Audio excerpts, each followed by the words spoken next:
Dr. Pandurang Kulkarni is a vitreoretinal surgeon and a uveitis specialist. After completing his graduation from Hubli, he went on to do masters in ophthalmology and specialization in his field from PGI Chandigarh. It is considered as one of the best institutes in India for this particular field, and Dr. Kulkarni has had training under the best of the teachers. He is having experience of more than 10 years in this field, and his special interests include diabetic retinopathy and macular eye diseases. Let's hear Dr. Kulkarni about his branch. Doctor, can you please tell us about the retina? What is a retina? Basically, there are three layers which form the wall of the eye. The outer part, which is seen as a white, is a sclera, which is the toughest structure of the eyeball. And in the front portion, it continues as a cornea, which is a black portion. It looks like a black, but it is a transparent tissue. The middle layer is choroid, and the innermost layer is the retina. And this is a light-sensitive tissue which lines the back of the eye. And here the light is sensed and it is transmitted to the brain via the optic nerve, where it is visualized as an image. It is similar to film or a roll in a camera. What are the common conditions affecting the retina? There are many conditions affect the retina. Systemic diseases affect the retina, and there are many conditions which affect the retina per se. In common conditions which we do see in day-to-day practice are diabetic retinopathy, retinal detachment, age-related macular degeneration, retinal vein occlusions, etc. Doctor, what is diabetic retinopathy? See, eye is an index of health. We can see the blood vessels in the retina by clinical examination. So, in diabetic individuals, a condition called diabetic retinopathy happens, in which the small capillaries of the blood vessel of the retina, they are affected by elevated blood sugar over a period of time. They become leaky, they leak fluid, the bleeding happens, swelling develops, and as a condition progresses, new abnormal vessels develop on the surface of the retina. All these lead to disturbances of the vision.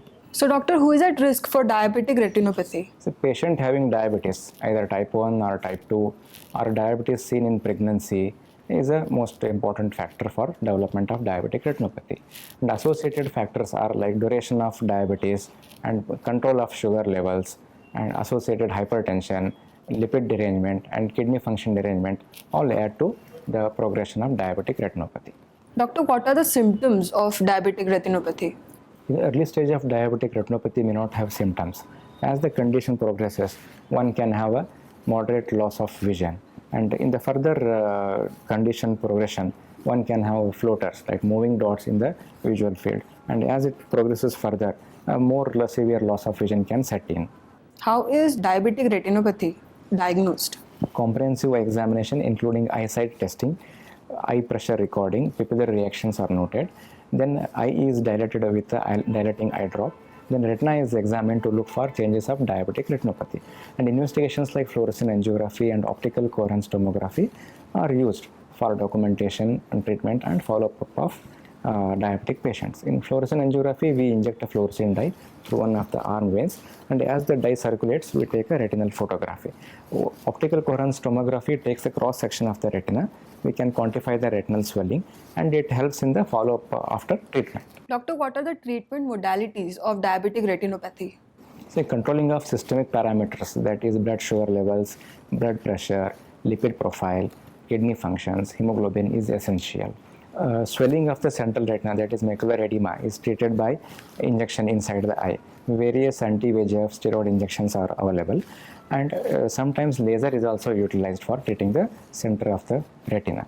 And as the condition progresses in proliferative stage of diabetic retinopathy, laser is used as a pan-retinal photocoagulation. It helps in shrinking the new abnormal vessels. And in more advanced cases where surgical intervention is required, vitrectomy surgery is carried out. Here we remove the blood inside the eye and abnormal tissue is removed and retina is settled.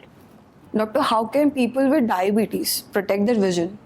Regular dilated eye examination to look for diabetic retinopathy, And if any diabetic retinopathy changes are there, prompt treatment of the diabetic retinopathy and controlling of the systemic parameters will help to protect the vision for long period. So, what is retinal detachment?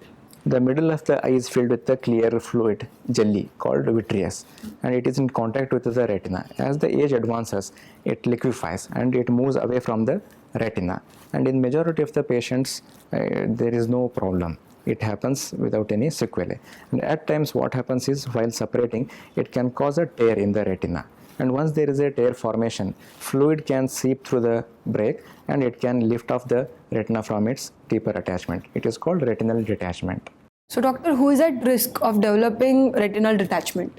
So retinal detachment is more common in persons having the nearsightedness, that is myopia, and if the person has undergone surgery in the eyes, and if the person has sustained trauma, that is injury to the eye, and if the person is having family history of retinal detachment, and if a person has suffered from a retinal detachment in the fellow eye, or a person having thin and weak areas in the retina called lattice degeneration, they are all predisposing factors for retinal detachment. So, doctor, what are the symptoms of retinal detachment? Sudden appearance or increase in the size of floaters, a sudden onset of flashes of light, or curtain or shadow-like appearance in the visual field, or sudden drop in the vision. They are all the symptoms of retinal detachment. So, doctor, how is retinal detachment diagnosed? A thorough examination of eye after dilating the pupil is required for a diagnosis of retinal detachment. An ultrasonography may be required if the retinal wave is obscured by media opacities. How is retinal detachment treated? See, retinal detachment is a surgical condition. It has to be surgically treated, and the technique of surgery depends on the characteristics of the retinal detachment. In pneumatic retinopexy, we inject a gas after treating the retinal break either with a cryotherapy or laser. And in scleral buccal, a silicone band is applied on the sclera externally after treating the retinal break with the cryotherapy and draining the fluid beneath the detached retina. And third technique is parsthena vitrectomy. Here we remove the vitreous jelly which is filling the middle of the eye. The retina is flattened by air and the retinal break is treated with the laser or a cryotherapy, and a long-lasting gas is injected inside the eye or silicone oil is injected. And if the silicone oil is injected, it needs to be removed on a later date. If the gas is injected, it resolves on its own over a period of time. But as long as gas is persisting in the eye, the patient is advised not to travel in airplane or go to a higher altitude. So, doctor, what is age-related macular degeneration? Age-related macular degeneration is a condition affecting the center of the retina, that is macula. It is seen in people 50 and above, causing a disturbance of the central vision. Tiny deposits called drusen, they appear in the center of the retina, and as the condition progresses, thinning of the retina, abnormal new vessel formation causes central vision loss. Who is at risk for age-related macular degeneration? So age is an important risk factor for age-related macular degeneration, and associated factors are a family history of age-related macular degeneration, smoking, being overweight, and race. So, doctor, how is AMD detected? A complete examination of the eye after dilating the pupil is required for a diagnosis of age-related macular degeneration. Tests like fluorescein angiography and OCT will help us in documentation as well as treatment of the AMD patients. Investigations, namely fundus fluorescein angiography and optical coherence tomography, are utilized for documentation and treatment of these AMD patients. Doctor, what are the types of AMD? So basically there are two types of age-related macular degeneration, dry and wet. In dry variety, tiny deposits called drusen, they are lipoprotein deposits, they appear in the center of the retina. As the condition progresses, there is a loss of light sensing cells, that is photoreceptors, and overall thinning of the retina, leading to loss of vision of the center. There are two types of age-related macular degeneration, dry and wet variety. Dry variety is the most common condition. Tiny clumps called drusen, they appear in the center of the retina, and as the condition progresses, loss of photoreceptors, that is light sensing cells, develop, overall thinning of the retina develops, and causing loss of central vision. And the wet variety, which is a less common but more serious one, here abnormal new vessels develop beneath the retina, and these new vessels, they leak fluid, bleed, and cause scarring of the central retina, affecting the central vision. People may not realize that they have AMD. So regular checkup with the eye specialist is important to safeguard the vision. So, doctor, how is AMD treated? Currently, there is no way to treat dry AMD. Combination of certain nutritional supplements helps in reducing the progression of this condition. One should be aware that these supplements do not restore the vision affected by AMD, but it will reduce the onset of late AMD. Avoiding smoking and consumption of a balanced diet rich in green leafy vegetables will help in maintaining vision for longer. Wet AMD is treated with injection inside the eye. Various anti-VEGF injections are available. These injections reduce the number of new vessels. Multiple monthly injections may be required. Doctor, what is central retinal vein occlusion? There are two types of blood vessels in the retina. One is the central retinal artery, which carries blood to the retina. Once it is distributed, and it is drained by a major vein called central retinal vein. When there is a blockage of this vein, the fluid spills out of the blood vessels, bleeding spots develop, and swelling of the central retina develops, affecting the vision. So, doctor, what are the symptoms of central retinal vein occlusion? The most common symptom of central retinal vein occlusion is blurring of vision. In advanced cases where there is development of abnormal new vessels in the front portion of the eye, one can have a heaviness or pain. Who is at risk for CRVO?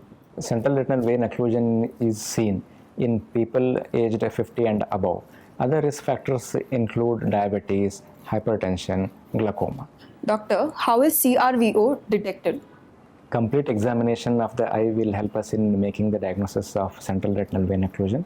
Investigations like fundus fluorescein angiogram and optical coherence tomography will help us in assessing the blood perfusion status, quantifying the thickness of the central retina, and in the further management of the patient. How is CRVO treated? The main goal of treatment of central retinal vein occlusion is to stabilize the vision by reducing the swelling of the center of the retina. And this is achieved by injection of medication into the eye. A few different anti-VEGF and steroid preparations are available for injection inside the eye. Laser may be required in advanced conditions of central retinal vein occlusion.